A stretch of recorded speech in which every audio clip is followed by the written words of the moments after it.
Hello everyone, welcome back to my YouTube channel the study point. आज हम discuss करेंगे HTET 2023 science का question paper. इसमें हमने बायोलॉजी जो सेक्शन था वो प्रीवियस वीडियो में कवर कर लिया था। इस वीडियो में हम जो है केमिस्ट्री सेक्शन को डिस्कस करने वाले हैं। तो चलिए वीडियो को स्टार्ट करते हैं। केमिस्ट्री का हमारे पास फर्स्ट क्वेश्चन है, which of the following represents the correct number of moles of each element in 40 gram of ferric sulfate? Right, हमें आयरन, सल्फर और ऑक्सीजन के करेक्ट नंबर ऑफ मोल्स बताने हैं। फेरिक सल्फेट में कितने नंबर ऑफ मोल्स इनके पाए जाएंगे। पहला स्टेप है, हमें फेरिक सल्फेट का जो है फॉर्मूला लिखना आना चाहिए। फेरिक यानी +3 एंड सल्फेट यानी 2-, राइट। तो हम जब इसका फॉर्मूला बनाएंगे तो ये बनेगा Fe2SO4 होल थ्राइस। क्या बनेगा फेरिक सल्फेट का फॉर्मूला? Fe2SO4 whole thrice. तो सबसे पहले ही बात इंपॉर्टेंट है कि फॉर्मूला बनाना आना चाहिए फेरिक पे, राइट। सेकेंड स्टेप पे हम क्या निकालेंगे, इसका मोलर मास निकालेंगे। फेरिक ऑक्साइड, फेरिक सल्फेट का क्या निकालेंगे? Molar mass. So iron Fe2 है, आयरन के 2 है, राइट, आयरन 2 है, तो 56 इंटू 2 कर देंगे, दैट इज 112, राइट। और फिर सल्फर कितने प्रेजेंट है? 3। सल्फर कितने हैं? 3। तो 32 इंटू 3 कर देंगे, दैट इज 96, राइट। प्लस फिर ऑक्सीजन कितने हैं? ऑक्सीजन 4 प्लस 3 से मल्टीप्लाई करके कितने बन गए? 12, राइट। सो कितना आएगा? 48 तो है ऑक्सीजन का, राइट। 3 से मल्टीप्लाई करके और फिर 4 से भी कर देंगे एक बार मल्टीप्लाई। तो टोटल जो है इसका मोलर मास कैलकुलेट कर लेंगे, वो आएगा हमारा 400 ग्राम्स। इसको आने के बाद हम ferric sulphate, sorry, ferric sulphate के क्या निकाल लेंगे? नंबर ऑफ मोल्स निकाल लेंगे। नंबर ऑफ मोल्स निकालने का फॉर्मूला क्या होता है? गिवन मास, जितना मास गिवन है डिवाइड कर देते हैं मोलर मास से। तो गिवन मास कितना है क्वेश्चन में? 40 ग्राम्स। तो 40 ऊपर रखेंगे डिवाइडेड बाय मोलर मास जो हमने अभी कैलकुलेट किया 400 ग्राम्स। तो उससे हम कैलकुलेट करके मोल्स पता कर लेंगे, कितना है? 0.1 मोल्स। तो जितने मोल्स फेरिक सल्फेट के हैं उस अकॉर्डिंग हम अलग अलग एलिमेंट्स की अब मास पता करेंगे, सॉरी मोल्स पता करेंगे। सो आयरन का कितना है? आयरन कितने प्रेजेंट है इस फॉर्मूले में? 2। तो 2 इंटू 0.1 कर देंगे, दैट इज 0.2। अब सल्फर कितने हैं? सल्फर कितने हैं? सल्फर है 3।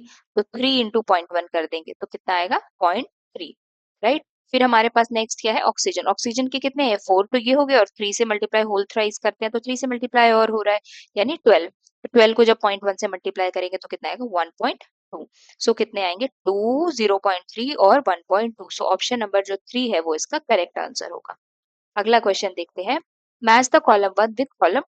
तो फोटोकेमिकल डिकम्पोजिशन, फोटोकेमिकल डिकम्पोजिशन में क्या होता है? लाइट एनर्जी की प्रेजेंस में जो है कंपाउंड का डिकम्पोजिशन होगा, ब्रेकिंग डाउन होगा। सो वो कौन सी रिएक्शन है? इसका example AgBr gives Ag plus Br2, right. Silver जो ब्रोमाइड है उसका डिकम्पोजिशन किसकी प्रेजेंस में होता है?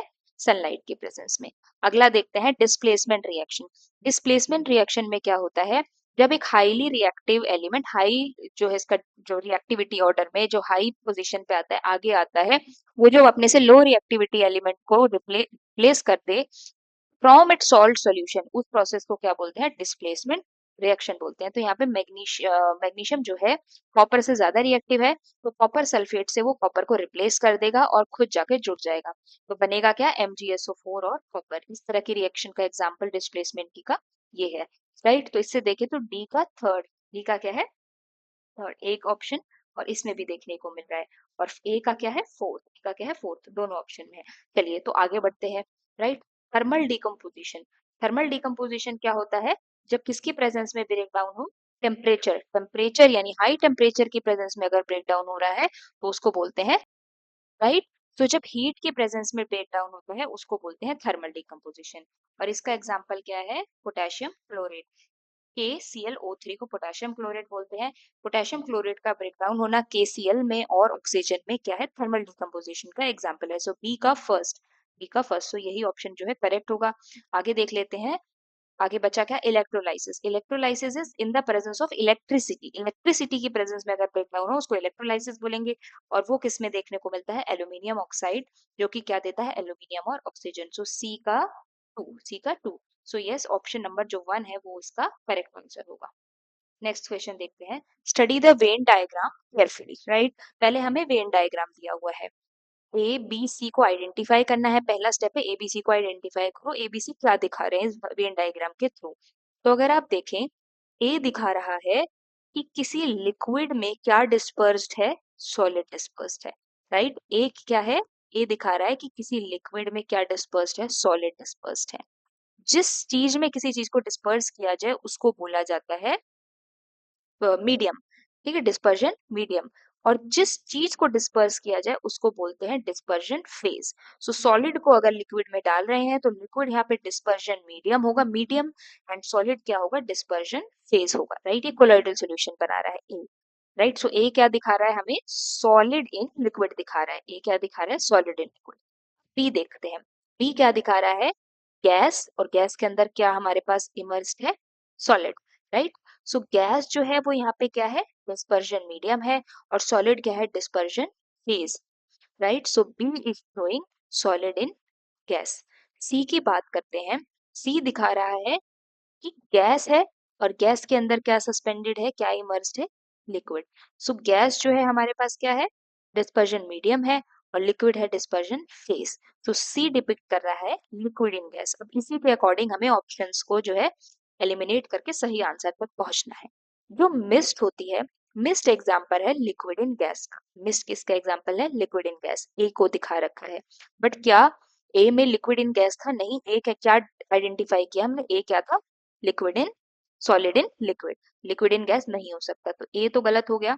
फिर इसको देखते हैं मिल्क, मिल्क हमारे पास क्या है, लिक्विड इन लिक्विड, राइट। क्या ए लिक्विड इन लिक्विड को डिनोट कर रहा है, नहीं। ए किसको डिनोट कर रहा था, सॉलिड इन लिक्विड को। सो ये मिल्क वाला ऑप्शन भी क्या हो गया, गलत हो गया। फिर पेंट्स पे आते हैं, पेंट्स जो होते हैं वो क्या होते हैं, solid in liquid, right. Liquid के अंदर सॉलिड डला होता है पेंट्स में, राइट। सो ये ए को रिपीट कर रहा है, सॉलिड इन लिक्विड, तो ये सही बन रहा है ऑप्शन। नेक्स्ट को देख लेते हैं, कलर्ड ग्लासेस। जो कलर्ड ग्लासेस होते हैं वो क्या होते हैं, सॉलिड इन सॉलिड होते हैं, ना कि सॉलिड इन लिक्विड। सो इसका ऑप्शन एक ही बन रहा है, थर्ड ऑप्शन। इसके बाकी को भी चेक कर लेते हैं कि जो स्मोक होती है, राइट, स्मोक क्या होती है हमारे पास, सॉलिड इन गैस होती है। और बी किसको डिनोट करा था, सॉलिड इन गैस को ही डिनोट करा था, तो या ये इसके साथ जो है जा रहा है। फिर हमारे पास सी है क्लाउड, क्लाउड किसको डिनोट करता है, लिक्विड इन गैस को। और सी भी किसको डिनोट कर रहा था, लिक्विड इन गैस को, तो ये इसका सही एग्जाम्पल है। तो ऑप्शन नंबर 3 जो है वो सही आंसर होगा। हमें यहाँ पे सबको मैच करके देखना पड़ेगा, और जो आंसर मैच कर रहा है एबीसी से वही सही आंसर होगा। सो ये जो हमारे डिफरेंट टाइप ऑफ कोलॉइड्स जो बनते हैं हमारे पास, इमल्शंस बनते हैं, उनको हमें याद करना पड़ेगा कि किसमें क्या डिस्पर्जन मीडियम है, क्या डिस्पर्स्ड फेज है, कौन किसका एग्जाम्पल है। ये जो है हमें टेबल जो है याद होनी चाहिए। तो अब नेक्स्ट क्वेश्चन की तरफ बढ़ते हैं, match the column 1 with column 2, right. हमारे पास कॉलम 1 में अलग अलग डिटेल्स दी हुई है, कॉलम 2 में कुछ डिटेल्स दी हुई है, उनको मैच करना है। पहला देखते हैं 28 ग्राम्स ऑफ हीलियम। हम इसके सबसे पहले क्या निकालेंगे, मोल्स निकालेंगे। तो मोल्स निकालने का फॉर्मूला होता है गिवन मास डिवाइडेड बाय उसका मोलर मास। गिवन मास कितना है, 28 गिवन है। मोलर मास कितना होता है हीलियम का, 4 होता है, तो इसको डिवाइड करके मोल्स निकल आएंगे, 7 मोल्स किसके, हीलियम के। तो 28 ग्राम ऑफ हीलियम, हीलियम जो है किससे मैच करेगा, 7 मोल से। 0.5 मोल ऑफ O2, O2 का O2 के 1 मोल में कितना ग्राम होता है, 32। सो 0.5 में कितना हो जाएगा, आधा हो जाएगा, 32 डिवाइडेड बाय 2 दैट इज 16। तो 0.5 मोल ऑफ O2 किसके साथ जाएगा, ऑप्शन नंबर 4, 16 ग्राम के साथ। फिर अगला है molecular mass of common salt. Common salt का फॉर्मूला होता है सोडियम क्लोराइड, NaCl को बोलते हैं। सोडियम का होता है 23, क्लोरीन का होता है 35.5, जो कि टोटल हमें देगा 58.5। So common molecular mass of common salt किसके साथ मैच होगा, 58.5 यूनिट के साथ। 1.5 मोल ऑफ कैल्शियम, एक मोल ऑफ कैल्शियम में 40 ग्राम्स होते हैं, तो 1.5 मोल्स में कितने होंगे, 60 ग्राम्स होंगे। 40 multiplied by 1.5 that is 60। So 1.5 mole of calcium किसके साथ मैच होगा, 60 ग्राम के साथ। मैच करते हैं, ए का 2, ए का 2, दो ऑप्शन, तीन ऑप्शन में है, ओके। फिर बी का है 4, बी का 4 दो ऑप्शन में है। फिर सी का है फर्स्ट, सी का है फर्स्ट, और डी का क्या है, थर्ड। ये सेकंड जो ऑप्शन है इसके साथ जा रहा है। सो ऑप्शन नंबर जो सेकंड है that will be the correct answer. Next question is, next भी न्यूमेरिकल है। 206 gram of molten sodium bromide is electrolysed. इसको इलेक्ट्रोलाइज किया जा रहा है किसको, NaBr, सोडियम ब्रोमाइड को। The maximum mass of sodium obtained will be, और इसका क्या दिया हुआ है हमारे पास, मास दिया हुआ है। सोडियम ब्रोमाइड का कितना मास दिया हुआ है, 206 ग्राम। तो हम इसके मोल्स निकाल लेते हैं। सबसे पहला स्टेप है कि मोल्स निकाल लो।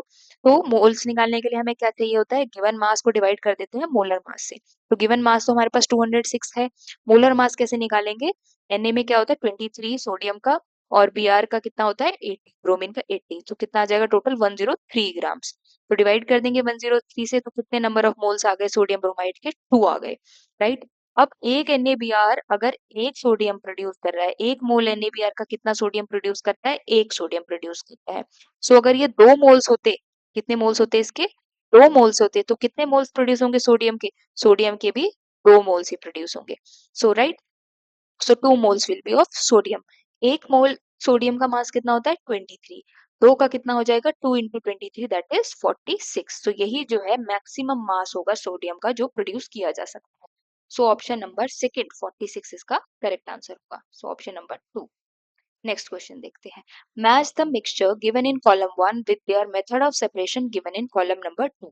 Right, oil mixed in water. So आपको पता है ऑयल वाटर में मिक्स नहीं होता है, वो अलग अलग लेयर बना लेते हैं। तो अगर इसको सेपरेट करना है, सो डिकेंटेशन जो एक प्रोसेस होता है उसकी मदद से सेपरेट किया जा सकता है। Iron powder mixed with floor, right, iron powder को अगर फ्लोर में मिक्स कर दिया जाए तो आयरन जो है वो मैग्नेट की तरफ अट्रैक्ट होता है, सो इसको मैग्नेट से जो है हम सेपरेट कर सकते हैं। Salt mix with water, salt अगर वाटर के साथ मिक्स किया है तो उसको बॉईल करो और उसको क्या है इवेपोरेट होने के लिए छोड़ दो, तो क्या होगा, जो हमारा वाटर है वो तो इवेपोरेट हो जाएगा और जो सॉल्ट है वो नीचे सेटल डाउन हो जाएगा। सो इस प्रोसेस इवेपोरेशन की मदद से हम इनको सेपरेट कर सकते हैं। Kidney beans mixed with rice flour, तो इसको सीविंग के प्रोसेस से सेपरेट किया जा सकता है। सीविंग कोई भी छन्नी की मदद से हम इसको, जिसमें सीव्स हो, होल हो, उसकी मदद से इसको सेपरेट कर सकते हैं। जो राइस फ्लोर होगा वो तो सेटल डाउन हो जाएगा, नीचे चला जाएगा, सीव के थ्रू पास कर जाएगा, जबकि किडनी बीन्स जो राजमा होते हैं वो ऊपर ही रह जाएंगे। सो डी चला जाएगा सीविंग के साथ। तो ऑप्शन नंबर ए का टू ऑप्शन में गिवन है। आयरन पाउडर के साथ मैग्नेट, यानी डी का होगा 3, डी का होगा 3, 2 एंड 3। ओके, फिर नेक्स्ट है सॉल्ट के साथ सी का 4 एक ही ऑप्शन में गिवन है। और फिर हमारे पास डी का क्या आएगा, फर्स्ट सीविंग, राइट। तो ऑप्शन नंबर जो इसका 2 है वो करेक्ट आंसर हो जाएगा। Next question, which of the following are exothermic processes, इनमें से एक्सोथर्मिक प्रोसेसेस को बताना है। पहली बात तो एक्सोथर्मिक प्रोसेस होते क्या है। एक्सोथर्मिक प्रोसेस वो प्रोसेस होते हैं जिनको कंप्लीट होने के बाद किसका फॉर्मेशन होता है, हीट का फॉर्मेशन होता है, जो हीट रिलीज करते हैं, जिस प्रोसेस से हीट रिलीज होती है।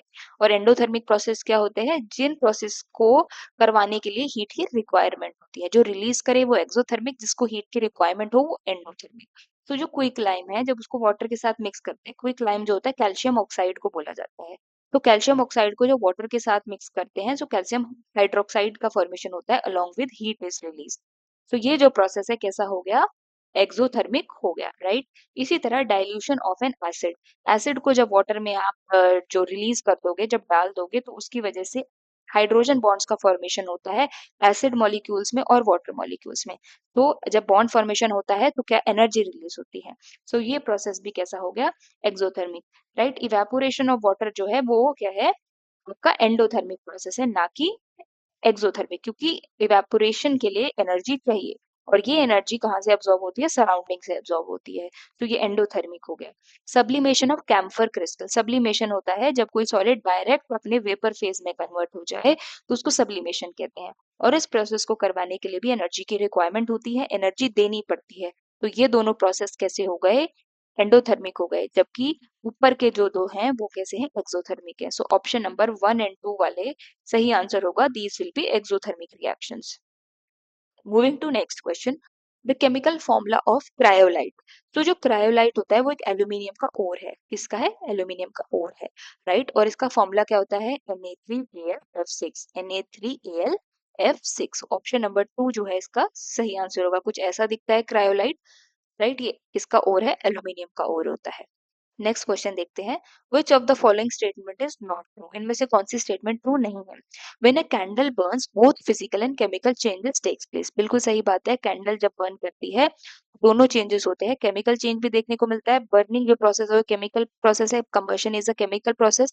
और फिजिकल चेंज क्या है कि जो मोम है उसकी मेल्टिंग होती है और जो है कैंडल का साइज कम हो जाता है जब मेल्टिंग होती है, तो एक फिजिकल चेंज भी देखने को मिल रहा है।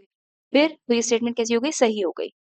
Next is anaerobic bacteria digest animal waste and produce biogas, ये स्टेटमेंट बिल्कुल सही है। जो मिथेनोजेंस जो बैक्टीरिया होते हैं एनारोबिक कंडीशंस में एनिमल वेस्ट को डिकम्पोज कर देते हैं और बायोगैस का प्रोडक्शन कराते हैं। तो ये स्टेटमेंट क्या है, सही है। Decomposing depositing of layer of iron on zinc is called galvanisation. ये स्टेटमेंट जो है उल्टी लिखी हुई है, रिवर्स करके लिखी हुई है। Depositing a layer of iron, iron की लेयर नहीं, जिंक की लेयर जब आयरन के ऊपर चढ़ाई जाए, डिपॉजिट की जाए, उस प्रोसेस को क्या बोलते हैं? गैल्वेनाइजेशन बोलते हैं। सो ये स्टेटमेंट इनकरेक्ट हो गई, नॉट ट्रू ही पूछा हुआ था, तो ऑप्शन नंबर 3 जो है वो करेक्ट आंसर होगा। फोर्थ स्टेटमेंट को भी देख लेते हैं। Stretching of rubber is a physical change. बिल्कुल ये फिजिकल चेंज है, रिवर्सिबल चेंज है। रबर को स्ट्रेच करो, स्ट्रेच करो तो वो स्ट्रेच दिखेगी, राइट, इलोंगेटेड सी नजर आएगी, और उसको वापस लूज छोड़ दो तो वो अपने ओरिजिनल शेप में आ जाएगी। रिवर्सिबल चेंज है यानी फिजिकल चेंज है। सो ऑप्शन नंबर 3 इसका करेक्ट आंसर होगा। Next is the hydrophilic end of the synthetic detergent and. तो डिटर्जेंट का ये स्ट्रक्चर दिया हुआ है, इसमें एक आयोनाइजेबल ग्रुप होता है, राइट, SO3Na, ये ग्रुप प्रेजेंट होता है, और इधर साइड जो है हाइड्रोफोबिक चेन प्रेजेंट होती है हाइड्रोकार्बन्स की। सो ये जो आयोनाइजेबल वाला ग्रुप्स है, ये कहाँ पे जाके डिसॉल्व हो जाता है? सॉल्यूबल है ये वाटर में, वाटर मॉलिक्यूल के साथ बॉन्डिंग शो करता है और वाटर में डिसॉल्व हो जाता है, उसमें सॉल्यूबल है। जबकि ये जो हाइड्रोकार्बन की जो चेन है, अल्काइल ग्रुप की जो चेन है, ये सॉइल ऑयल में और ग्रीस में जाके ये क्या है? सोल्यूबल हो जाती है, उसमें जाके मिल जाती है। तो यही पूछा हुआ है। हाइड्रोफिलिक एंड, ये हाइड्रोफोबिक एंड है, और ये कैसा एंड है? हाइड्रोफिलिक एंड है। सो जो हाइड्रोफिलिक वाला एंड है वो क्या है ये बताना है, hydrophilic end of a synthetic detergent. So इसका आंसर क्या होगा? SO3Na, राइट। So option number 3 will be the correct answer, SO3Na। Next question is, the apparatus given below is used to study the diffusion of a number of gases at the same temperature and pressure. Gases का diffusion study कर रहे हैं। Which of the following pairs of gases would diffuse into vacuum at the same speed? Right? तो speed किस पे depend करती है कि गैस का मॉलिक्यूलर मास क्या है, गैस का मॉलिक्यूलर मास क्या है। गैस जितनी ज्यादा हैवी होगी उतनी कम रेट से, कम स्पीड से वो क्या है? डिफ्यूज होगी। सो दो गैसेस जो है वो सेम स्पीड से कब डिफ्यूज हो सकती हैं? जब उनका क्या है? मॉलिक्यूलर मास सेम हो। तो हम सबका यहाँ पे मॉलिक्यूलर मास निकाल के देखेंगे, और जिन दो ऑप्शंस में जिन दो गैसेस का सेम आएगा वो हमारा करेक्ट आंसर हो जाएगा। अमोनिया की बात करें तो नाइट्रोजन का होता है 14, और हाइड्रोजन का होता है 3, तो 14 प्लस 3 क्या हो जाएगा? 17 हो जाएगा। और H2 का हमें पता है 2 होता है। फिर कार्बन मोनोऑक्साइड की बात करें तो कार्बन का होता है 12, और 16 किसका होता है? ऑक्सीजन का, तो इसका आ जाएगा 28। इसी तरह SO2 का, सल्फर का होता है 32, और ऑक्सीजन का, O2 का 32, सो 64। इसी तरह कार्बन मोनोऑक्साइड का 28 अभी हमने निकाला, और नाइट्रोजन N2 का कितना होता है? 28। अमोनिया NH3 का कितना होता है? 17 होता है, और N2 का कितना होता है? 28 होता है। सो किस ऑप्शन में हमें दोनों का सेम देखने को मिल रहा है? ऑप्शन नंबर 3 में, यानी कार्बन मोनोऑक्साइड और नाइट्रोजन गैस जो है वो सेम स्पीड से इस apparatus के थ्रू डिफ्यूज करेंगी, यही पूछा हुआ था। सो ऑप्शन नंबर 3 जो है इसका करेक्ट आंसर होगा। Next is, which of the following is the correct arrangement of the given metals in decreasing order of their reactivity? Reactivity order के अकॉर्डिंग हमें जो है सीक्वेंस को अरेंज करना है, राइट। तो सबसे ज्यादा जो रिएक्टिव है वो सोडियम होता है, फिर मैग्नीशियम है रिएक्टिविटी ऑर्डर में, फिर जिंक है, एंड देन फिर आयरन है। सो ऐसा ऑप्शन कौन सा मैच कर रहा है? Magnesium sodium magnesium zinc and iron. So option number जो 4 है वो इसका करेक्ट आंसर होगा। नेक्स्ट क्वेश्चन को देखते हैं। Which of the following statement is correct with respect to the flame? So ये फ्लेम का डायग्राम दिया हुआ है आपको, क्वेश्चन में नहीं गिवन, मैंने ये अलग से लगाया है। तो इसमें ना 3 लेयर्स पाई जाती हैं, आउटर लेयर, मिडल लेयर और इनर मोस्ट लेयर। तो पहले फीचर्स देखते हैं। जो आउटर मोस्ट लेयर होता है वो हमारा हॉटेस्ट पार्ट होता है फ्लेम का, क्योंकि यहाँ पे कंप्लीट कंबशन देखने को मिलता है, पूरी ऑक्सीजन की सप्लाई भरपूर होती है, और कंबशन कैसा होता है? कंप्लीट होता है, इसीलिए ये किस कलर का अपीयर होता है? हमें ब्लू कलर का अपीयर होता है। नेक्स्ट जो मिडल वाली जोन होती है वहां पे ऑक्सीजन की थोड़ी कमी होने लगती है, थोड़ी कम मात्रा में ऑक्सीजन प्रेजेंट होती है। तो यहाँ पे जो है हॉट भी मॉडरेट लेवल का हॉट होता है ये पोर्शन, और इसका कलर येलो होता है ड्यू टू पार्शियल कंबशन, क्योंकि ऑक्सीजन पूरी नहीं जा रही, पूरा सप्लाई नहीं हो रहा, पार्शियल ऑक्सीजन का सप्लाई है, तो कंबशन भी कैसा है? Partial combustion. Next is inner most layer. Inner most layer में बहुत कम हमें ऑक्सीजन जाती है, नेग्लिजिबल अमाउंट में ऑक्सीजन जा रही होती है, तो यहाँ पे इनकम्प्लीट कंबशन कह देते हैं। ये कूलेस्ट जोन होती है, और कैसी होती है? Dark in colour. सो इस बेसिस पे अब इस क्वेश्चन को सॉल्व करते हैं। पहला ऑप्शन है outer zone of the flame is it's hottest. ये बात तो सही है, आउटेस्ट जोन जो है वो हॉटेस्ट पार्ट तो होगी, where complete combustion takes place, ये बिल्कुल सही स्टेटमेंट है। Next is middle zone of the flame is of red colour, नहीं, मिडल जोन किस कलर की होती है, येलो कलर की होती है। Next is innermost zone of the flame is moderately hot, नहीं, मॉडरेटली नहीं, ये कूलेस्ट जोन होती है, ये हॉट नहीं होती है, कैसी होती है, coolest zone. Innermost zone of the flame is blue colour, नहीं, ये डार्क कलर की होती है, ब्लू तो हमारी कैसी होती है, आउटर वाली होती है। तो ये तीन स्टेटमेंट रॉन्ग है और करेक्ट पूछी हुई थी, ऑप्शन नंबर 1 जो है वो करेक्ट है, तो आंसर हो जाएगा इसका option number 1। Next is which of the following is an acid base indicator, इनमें से एसिड बेस इंडिकेटर क्या है, तो टर्मरिक जो है वो हमारा नेचुरल एसिड बेस इंडिकेटर होता है, हमने बहुत बार यूज भी किया होगा। तो जब हम इसको किसी एसिड के साथ यूज करते हैं, एसिड पे यूज करते हैं, तो ये कलर चेंज नहीं शो करता, येलो का येलो ही रहता है। जब हम इसको किसी बेस बेस के साथ इसके ऊपर कोई बेस एप्लीकेशन करते हैं, जैसे कि हम जब एक एक्सपेरिमेंट भी किया करते थे स्कूल टाइम में, कि हम डिटर्जेंट इसके ऊपर गीला करके उसको लगाया करते थे, तो रेड कलर हमें अपीयर हो जाता था। तो जब किसी बेस का एप्लीकेशन करते हैं हम टर्मरिक के ऊपर, तो बेस की प्रेजेंस में जो ये इंडिकेटर है, टर्मरिक इंडिकेटर, रेड कलर देने लगता है। और एसिड की प्रेजेंस में ये कोई भी कलर चेंज शो नहीं करते। So turmeric will be the correct answer. Next is which of these is used in extraction of metals, metals के एक्सट्रैक्शन है किसका इस्तेमाल किया जाता है, कोक का इस्तेमाल किया जाता है, इसको as a reducing agent use किया जाता है।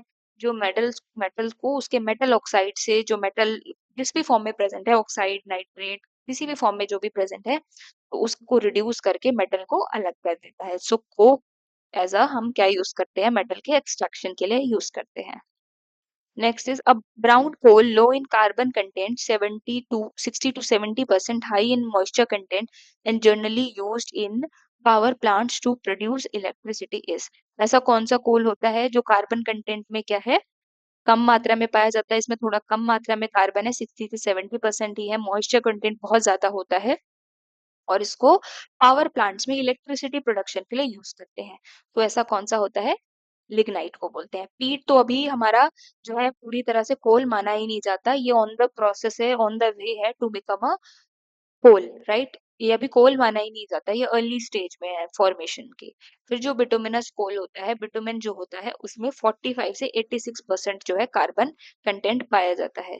एंथ्रासाइट में जो है 86% जो है कार्बन कंटेंट पाया जाता है। सो ये सब भी यूज होते हैं, बट स्पेसिफिकली यहाँ पे परसेंटेज मेंशन करके पूछी हुई थी कार्बन कंटेंट की, हाई मॉइस्चर कंटेंट। सो ये सारे फीचर्स किसके होते हैं, लिग्नाइट के फीचर्स होते हैं। So option number 2 will be the correct answer. अब नेक्स्ट क्वेश्चन देखते हैं, which of the following statements are correct, इनमें से कौन सी स्टेटमेंट जो है सही है।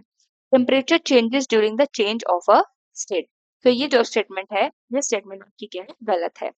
टेम्परेचर चेंज जरूरी नहीं है, हमें जो स्टेट चेंज हो उस दौरान देखने को मिले। Dry ice gets converted directly into what, gaseous state under normal atmospheric pressure और कंडीशंस। ये स्टेटमेंट जो है आपकी करेक्ट है। इस प्रोसेस को क्या बोला जाता है, सब्लिमेशन बोला जाता है, जब ड्राई आइस कोई सॉलिड जो है किस में कन्वर्ट हो जाए, अपने वेपर फॉर्म में कन्वर्ट हो जाए, right. Higher boiling point of the liquid indicates weaker intermolecular forces, ये गलत बात है, जितनी हायर बॉइलिंग पॉइंट होगा वो इसका इंडिकेशन है कि उतने ही स्ट्रॉन्ग जो है बॉन्ड उसमें पाए जाते हैं। तो higher boiling point means that the intermolecular forces are very strong, जबकि यहाँ पे वीक लिखा हुआ है, तो ये स्टेटमेंट इसलिए गलत हो गई। Next is latent heat of vaporisation is generally higher than latent heat of fusion of a substance, ये स्टेटमेंट जो है बिल्कुल करेक्ट स्टेटमेंट है, राइट। क्योंकि हमें किसी लिक्विड को उसके वेपर फेम में कन्वर्ट करने के लिए ज्यादा एनर्जी लगती है एज कंपेयर टू हमें किसी सॉलिड को मेल्ट करा के लिक्विड स्टेट में कन्वर्ट करने के लिए। सो ये स्टेटमेंट क्या हो गई, सही हो गई। पूछा क्या हुआ था, करेक्ट पूछा हुआ था। सो इसका आंसर क्या हो जाएगा, 1 and 4 are correct, 1 and 4। So option number 1 will be the correct answer, right. तो दैट्स ऑल फॉर टुडे। हमने पूरा जो 2023 टीजीटी साइंस का जो क्वेश्चन पेपर था उसका केमिस्ट्री सेक्शन हमने डिस्कस कर लिया है। अगर आपको वीडियो इन्फॉर्मेटिव लगी हो तो please like my video, comment कीजिए, कोई भी डाउट हो, क्वेरी हो, आप पूछ सकते हैं, शेयर विद योर